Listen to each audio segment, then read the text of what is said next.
I'm Brant Russell, he, him, his, and I'm one of the directors for Theater: A Love Story by Kari Dudds Fitch.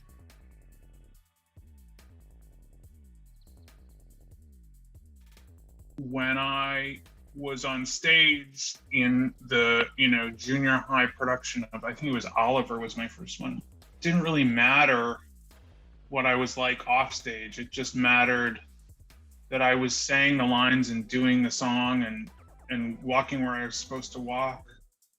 And I was accepted, and I was celebrated, and I was seen.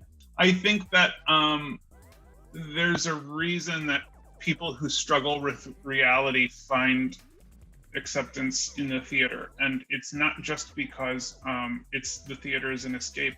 Quite the contrary. The theater and being on stage and backstage and facilitating things on stage and being in the room provides you a place where you don't have to hide anymore.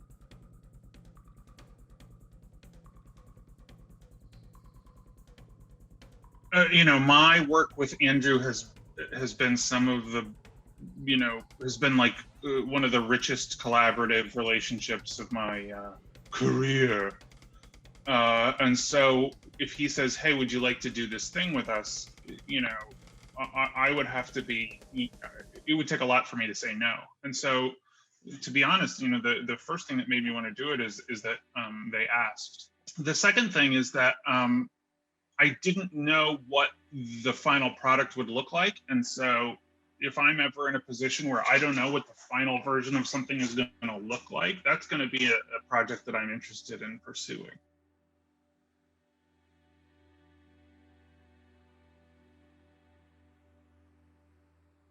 This whole experience, which is almost a year now, of ambiguity and ambivalence and not knowing and insecurity and fear,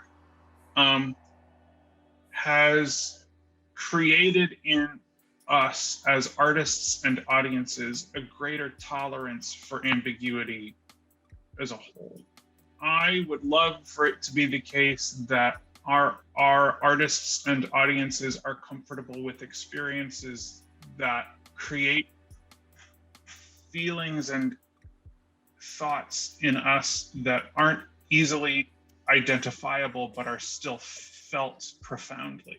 My favorite experience in a theater, or frankly like with anything, is when I walk away thinking like, I have so many emotions that are like getting to me, and it's going to take me a few days to untangle them. And I don't immediately have like a word to describe what I'm feeling at this moment, or I can't necessarily articulate what it means to me at this moment, but ask me again in a week. That is the feeling that I hope that we all have a greater tolerance for coming out of this pandemic, is that we have not only a greater tolerance for not knowing, but that actually sometimes not knowing provides us with the greatest opportunity for growth.